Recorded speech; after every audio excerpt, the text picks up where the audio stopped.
The weather forecast with Akenuga. To moderate precipitation expected in some parts of the north, southwest and the west regions. We may have as high as 40 to 42 degrees in the northern part of the country, with the rest of the nation like the center, east, south and the littoral regions expecting temperatures to get as high as 30 to 32 degrees. Italy in the north this afternoon, there may be light showers in Poli, and by evening, there may be no chance of precipitation in the entire north region. Next, we take you over to the southwest, where this afternoon may be light showers with a slightly fair weather in Boya and Limbe, and by evening, there may be light showers dominating the entire southwest region. Lastly, onto the west region this afternoon, there may be heavy rainfall in Buda, Chang and Bafang, and by evening, there may be light showers in the entire west region. To protect yourself and others against the coronavirus, avoid hugging, stay away from congested areas, and in case of symptoms, call 1510. Have a good day.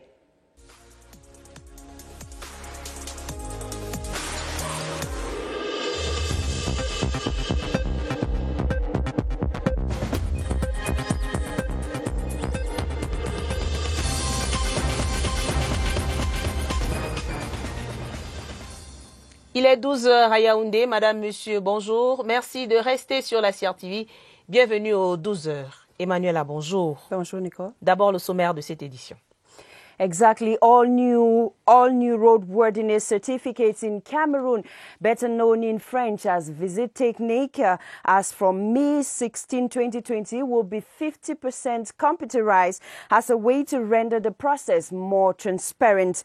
This implies that once it takes effect, every automobile user nationwide will be easily traced for this certificate, irrespective of where it was conducted. How is the situation downtown Yaoundé 3 days to the official takeoff of the new application? Get the details in this newscast. Seasonal changes and other factors render fish unavailable for market women and traders in Kribi, South region of Cameroon.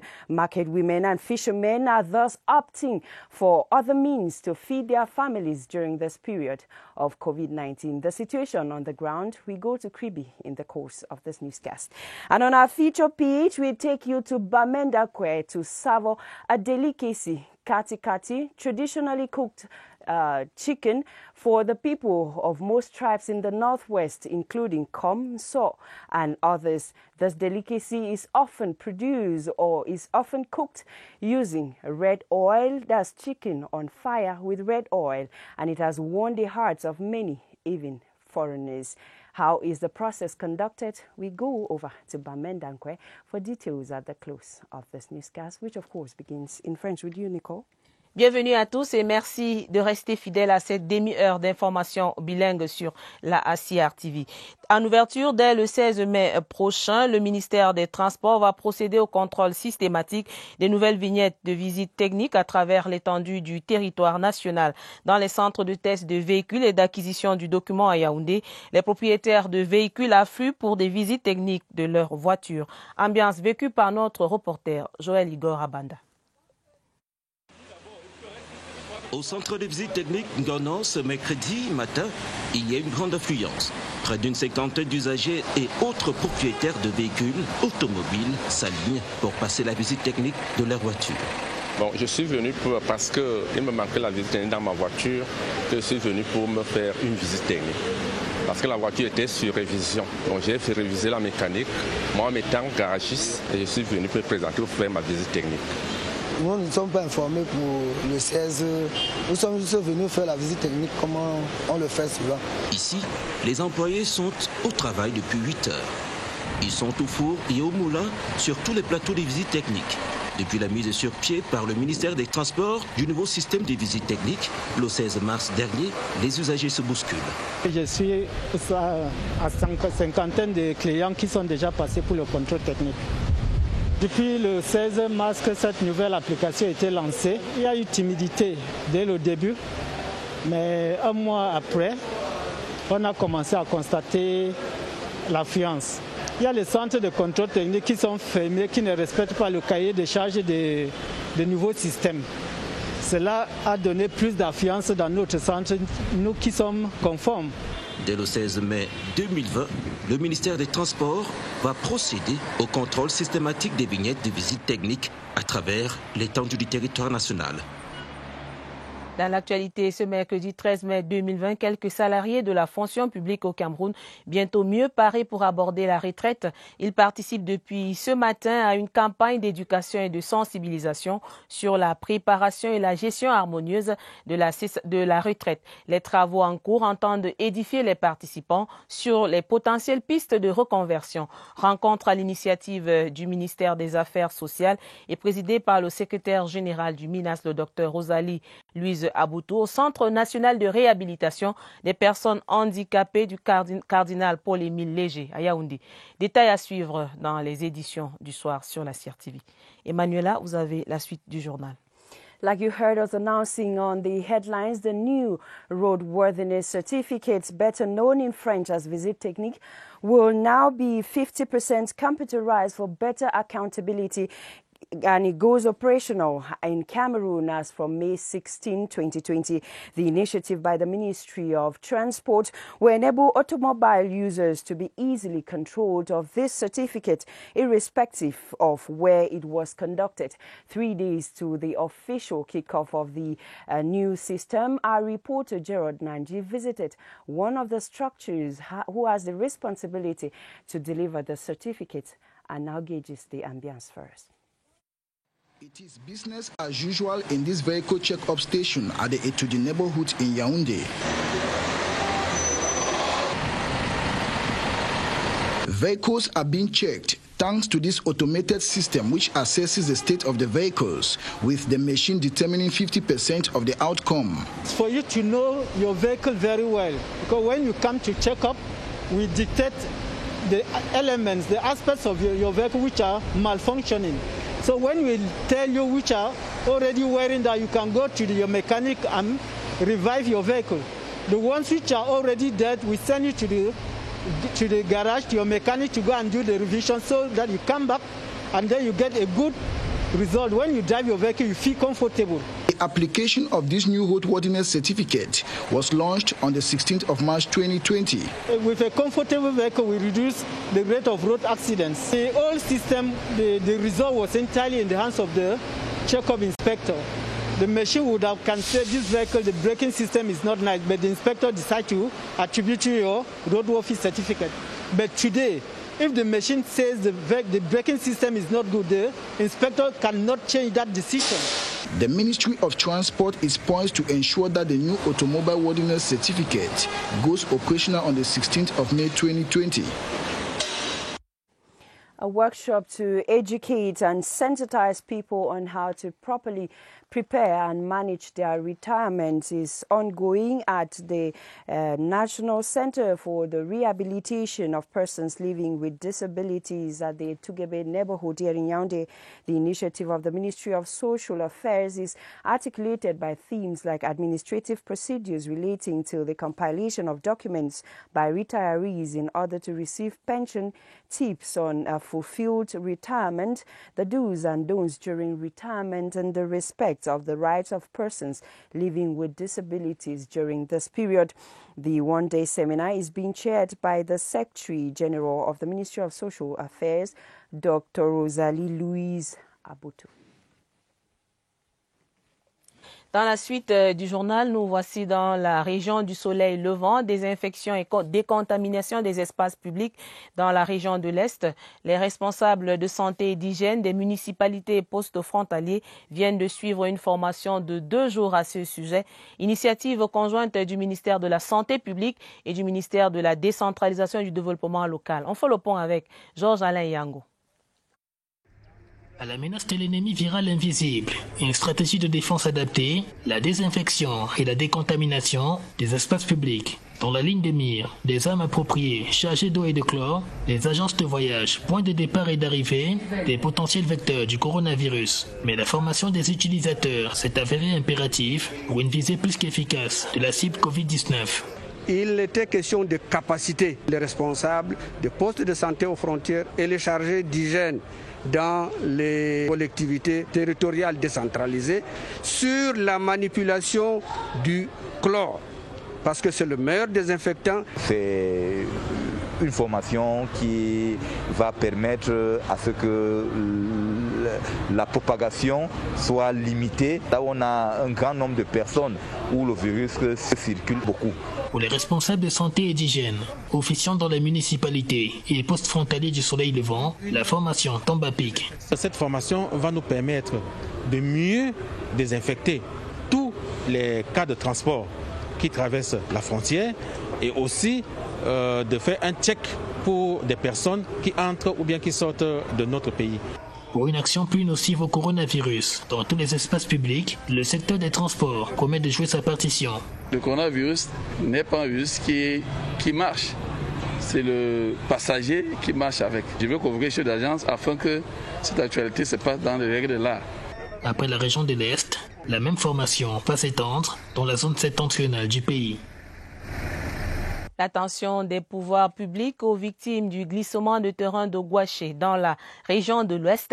Le gouverneur Awa Fonka Augustine vient de leur remettre des denrées alimentaires. Dans ce contexte de pandémie du Covid-19, l'autorité administrative appelle au respect scrupuleux des mesures barrières. Cérémonie de distribution des dons vécue et racontée ici par notre reporter Jean de Dieu Coignet.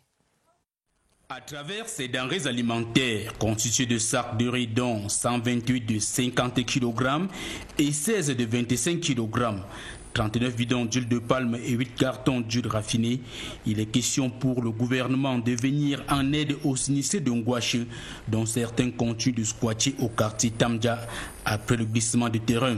Situation difficile ajoutée au confinement en cette période de pandémie.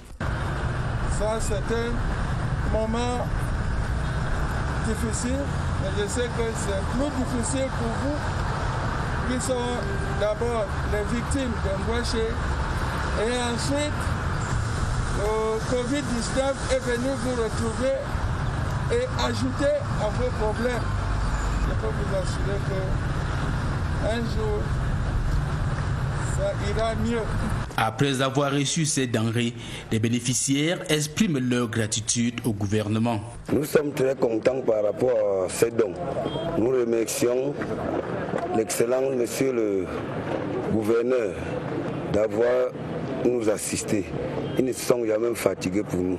Je me sens bien, ça me plaît trop, comme vous m'avez donné, que j'ai nourri un peu les enfants quelques mois avec. Merci. Le gouverneur les a invités de continuer à respecter les mesures barrières pour limiter la propagation du coronavirus. Dans le registre des dons, l'exécutif municipal d'Obala, de tout cœur avec la communauté musulmane, en ce temps de jeûne du mois de Ramadan, une importante quantité de denrées alimentaires distribuées hier au cours d'une cérémonie à Obala. Un geste de cœur salué à sa juste valeur par les bénéficiaires. Oswald Modon, reportage. L'action s'inscrit désormais dans les traditions de la commune d'Obala. Chaque année, en effet, c'est les bras chargés que l'exécutif communal se rend auprès des fils et filles musulmans engagés dans ce mois sacré du jeûne, l'un des piliers fondamentaux de l'islam. Rien de plus normal pour l'initiateur du don. Nous avons voulu tout simplement manifester notre solidarité et accompagner nos frères musulmans dans leur marche vers la spiritualité. Et nous le faisons généralement en fin de Ramadan, mais cette fois, nous avons pensé qu'il était bon de leur apporter cet appui pendant le Ramadan. Pour une communauté musulmane réputée être la plus importante de la région après celle de Yaoundé, il fallait bien un don consistant. Celui-ci l'est. Des dizaines de sacs de riz, des cartons de sucre, d'huile végétale, des boissons gazeuses entre autres, de quoi réjouir les bénéficiaires. Je tiens à remercier le maire et ses adjoints pour ces gestes très généreux, ces gestes qui vont nous accompagner, non seulement qui va engraisser les marmites de nécessité, qu'on nous a aussi octroyé des sous de nécessaire pour lutter contre la coronavirus. Le don sera partagé entre les différentes communautés regroupées dans l'arrondissement. L'objectif étant d'en faire profiter au plus grand nombre pour le geste de fraternité que cela représente. Like you just watch on those images there, the Muslim community in Obala have received food items most sought after during this period of Ramadan to enable them fast and break the fast with enough on their table. The gesture is that of the Council of Obala in the Like division of the Central Region. Constantine Baum is just back from Obala. Fasting from dusk to dawn during the month of Ramadan is obligatory for all Muslims in good health. During this period, Muslim faithful stock their homes with food that is consumed at the appropriate time. But not all Muslims have the means to stock their homes. This package comes from the Obala Council to assist needy members of the Muslim community during this fasting period. The Obala Council has always assisted us in good and very challenging moments. The mayor and his assistant have always supported the Muslim community, and during our fasting period, they have always been there. We really appreciate what they do because the package will assist the needy population. The package is made up of 20 cartons of sugar, about 50 pallets of soda drinks, 40 bags of rice, 10 cartons of oil, as well as buckets and washing soap that comes to reinforce the fight against COVID-19 in the respective prayer spots. Just want to show our solidarity with our Muslim brothers who are living in harmony with us in our locality. We think that they need our help. It is a regular gesture carried out by the Obala Council to the Muslim community that has found a new home in Obala. The First Lady of Cameroon, Madame Chantal Biya, has shared in the joy of some women in Crasset who were delivered of triplets by donating basic items to the Happy Mother. Let's now revisit the joy of the Happy Mother in this report done for us by Nanga Kibi. It was a happy celebration at Crasset as Professor Jean-Marie Cassia came out of his office to receive 4 suitcases from Mrs. Chantal Biya to the triplets and their mother delivered 6 days ago.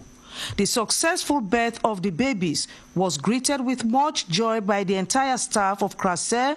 Meantime, the Happy Mother, 32 years old, named the babies after 3 holy saints, Raphael, Gabriel, and Michel Arcangelo, as a sign of recognition to the wonders of the living God. With a gift from God like this one, I have every reason to give thanks to the Almighty. Entering the ward of the lucky mother and the triplets, the First Lady's special bouquet of fresh flowers was handed to the mother. This was followed by the suitcases. The 3 blue suitcases contained baby needs for the 3 boys, while the white suitcase was for the mother. All smiles and grateful to Mrs. Chantal Biya, the happy young mother posed for a souvenir photograph with her triplets. The joy of sharing with mothers at Crasset after a successful procreation through the in vitro fertilization technique is now a routine tradition for Mrs. Chantal Biya. Since the inauguration of the center 4 years ago, the First Lady has always honored mothers of exceptional deliveries, notably the woman who gave birth to her first baby at 62 years. Meantime, with the COVID-19 pandemic, Professor Jean-Marie Cassia and his team of experts are doing everything to respect the barrier measures prescribed by the government at the hospital. Those rules, we try to put them here in practice. And all the patients who are coming here to look at all the symptoms that the patient present at the entrance of the hospital, and we try to avoid COVID-19 here. So far, the 3 boys and their mother are doing fine and very comfortable at Crasset, but will soon go home to enjoy family warmth. The population of Bokwango, Likoko, Membia, and Nanga, all in Boya subdivision, have received anti-COVID material to help them fight against the pandemic in their different villages. The gesture from a group dubbed Bokwango Connect was truly appreciated by the beneficiaries, as you tell us, Tanjong Levis from CRTV Southwest. The fight against the coronavirus in some localities in the southwest region have intensified. The Bukwango, Likoko, Membia, and Nanga villages in Boyam have been reminded of the role each and every one play in containing the spread of the virus and ensuring their communities are safe. The Bukwango Connection Group used an operation dubbed Operation Put On Your Mask to call on the population to continuously respect measures put in place to curb the spread of the coronavirus. So we've pulled together resources, those of us here at home and our sisters and brothers who are abroad, to procure these necessary sanitary kits, which we've come to give to our people in these very trying times. Because our health, like we are fond of saying, is our first wealth. The face masks were distributed to all the 7 quarters of Bukwango, the Bukwango Health Center and the Buea Regional Hospital. His Royal Highness Chief Mulua Mese, Chief of Bukwango, and Dr. Martin Mukake, Director of the Buea Regional Hospital, received the gifts in thanks. The Bukwango people will be very, very glad for receiving them because they get even people inside the group. Because it comes exactly when it is much needed. It is like giving a cup of water to someone who's been in the desert for decades. To the rest of the population, they were told that caution remains the watchword.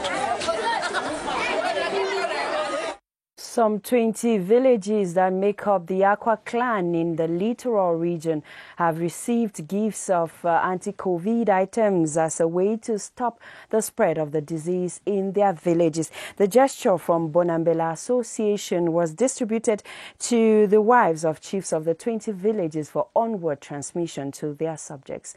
Scholar Maluke completes that story. Since the outbreak of the coronavirus pandemic in Cameroon, several families and villages have lost loved ones to the virus. The Bito Nangona Bonambele Association, which is made up of women from the Akwa clan in Douala, have not been spared as they have also lost one of their members to the deadly virus. As a means to help curb the spread of the pandemic, they therefore decided to put their hands together to assist the population of their villages in the fight. We miss enough of our family members, our friends, and we think that it's time to do something.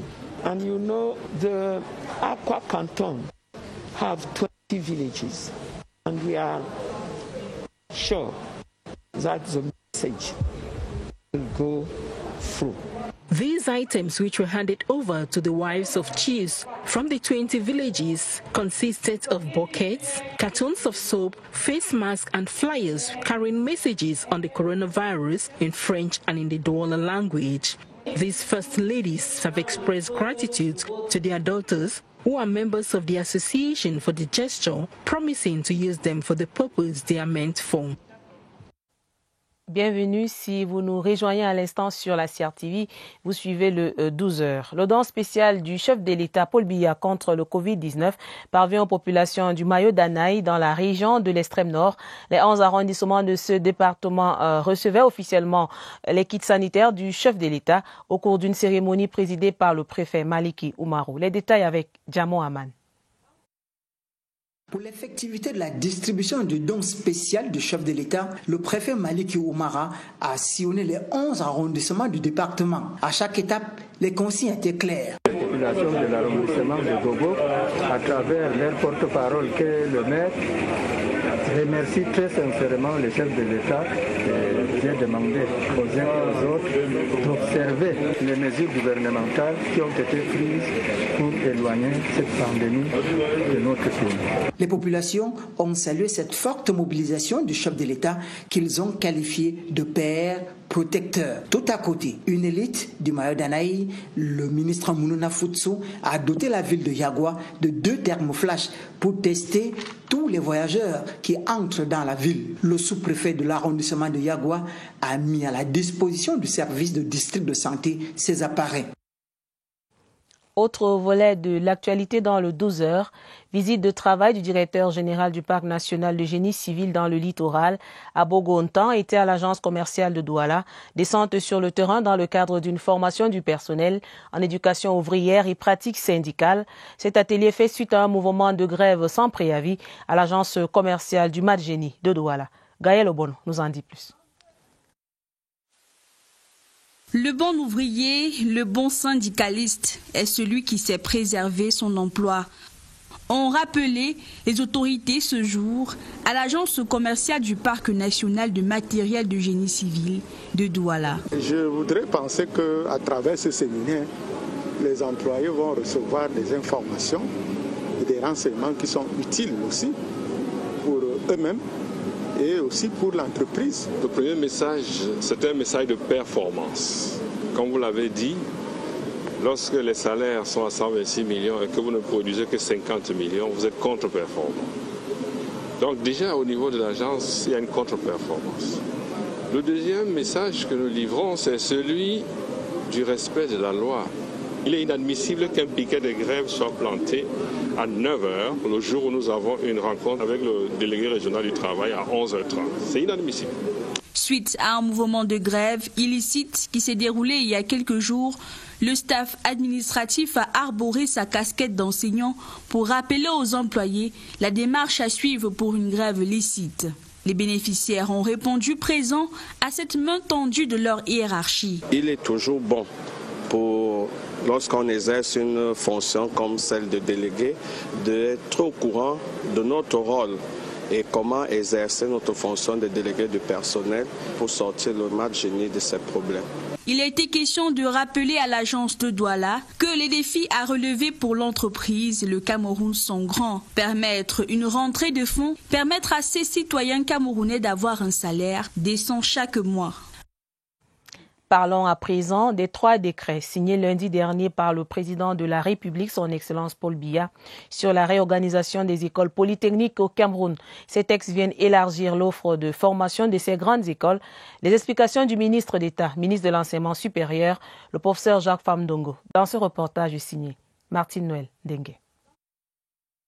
Un vent nouveau dans les écoles polytechniques au Cameroun. Douala, Maroua et Yaoundé voient leur cursus de formation harmonisé, mais pas que. Les 3 décrets signés ce 11 mai 2020 par le président de la République Paul Biya dotent désormais ces écoles de nouveaux outils pour former des Camerounais prêts pour le marché de l'emploi. En dehors de l'École nationale supérieure polytechnique, désormais de Yaoundé, les autres écoles formaient certes des ingénieurs, mais ces ingénieurs n'étaient pas reconnus automatiquement par les ordres nationaux professionnels, notamment l'ordre national des ingénieurs de génie civil. Le LMD permet aux étudiants de faire de la formation en alternance et d'acquérir des compétences, par-delà les savoirs savants, compétences qui permettent aux étudiants de devenir directement opérationnels lorsqu'ils sortent de l'université.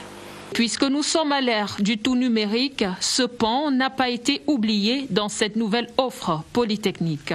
Parmi les innovations de taille, il y a le centre d'informatique et de la formation à distance, le e-learning.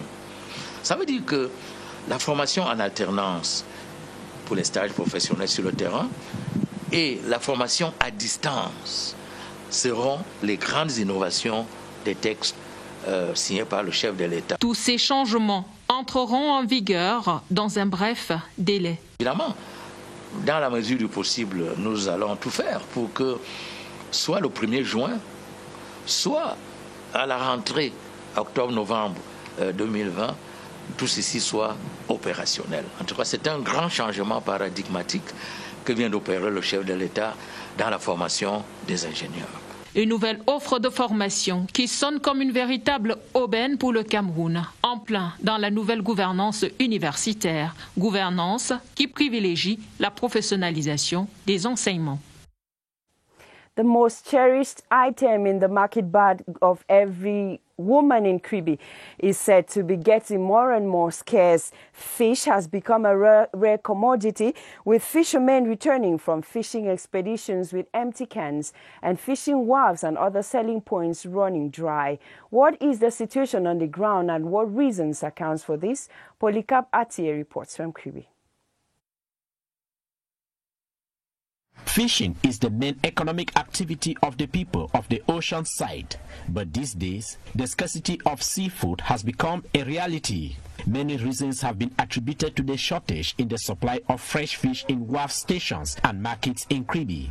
Many factors have contributed to the scarcity of fish in the market today. Firstly, the noise from the machines that are extracting petrol from the high sea scare the fish away. Fish like bar hardly come out now, but this is not really a favorable season for fishing. We hope things will soon come to normal. As a result of this, the price index of seafood differs depending on the species available in the markets in Kribi. I'm a fish seller at the Buamanga Wharf Station. Fish isn't available in the markets now, especially species like bar. It's 1 kilogram is 4,000 francs, but at times we drop 500 francs just to people who want to go and retail. Then brochette is 2,500 francs per kilogram, depending on its availability. And futu, which is the smallest, is 1,000 francs. 1,000 for one. Fishing, the major economic activity of the people of the Ocean Division, is not only affected by its scarcity at this moment, but also by the coronavirus pandemic. But there is assurance that the activity will soon witness a boost in the nearest future. We now take you for a Kati Kati cooking and tasting session on our magazine page.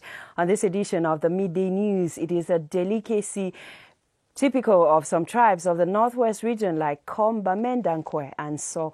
How is this prepared? We go find out in this report. La cola est la graine de l'arbre génériquement appelé colatier. Elle est originaire de la forêt tropicale de l'Afrique occidentale et centrale. Appréciée depuis très longtemps par les populations locales pour ses vertus stimulantes tenant à sa forte teneur en caféine, la culture de la cola a commencé au Cameroun au début du XVe siècle. Dès lors, la cola est au cœur des traditions bamileke. Porteuse d'une valeur symbolique, elle est souvent consommée lors des cérémonies ou pour souhaiter la bienvenue aux invités. Quand tu casses une cola avec ton ami, ça veut dire qu'il ne peut pas prendre ta femme, ni toi prendre la tienne.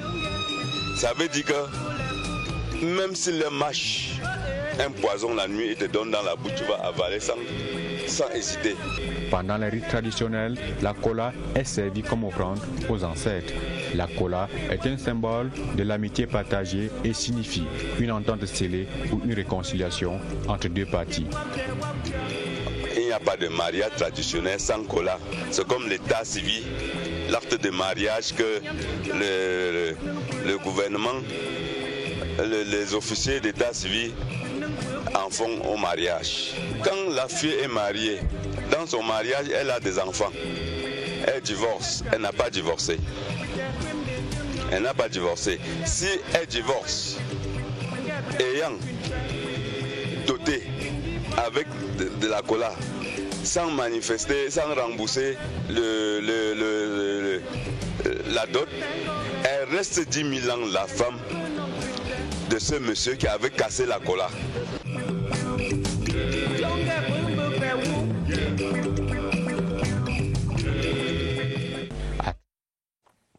We're sorry for that mix-up there. Don't just salivate yet. Tomorrow we shall be bringing you the session on Kati Kati from our reporters of the Northwest region.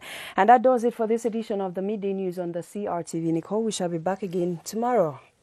À demain, Manuela. Madame, Monsieur, c'était le 12h. Merci d'avoir suivi. Restez sur la CRTV.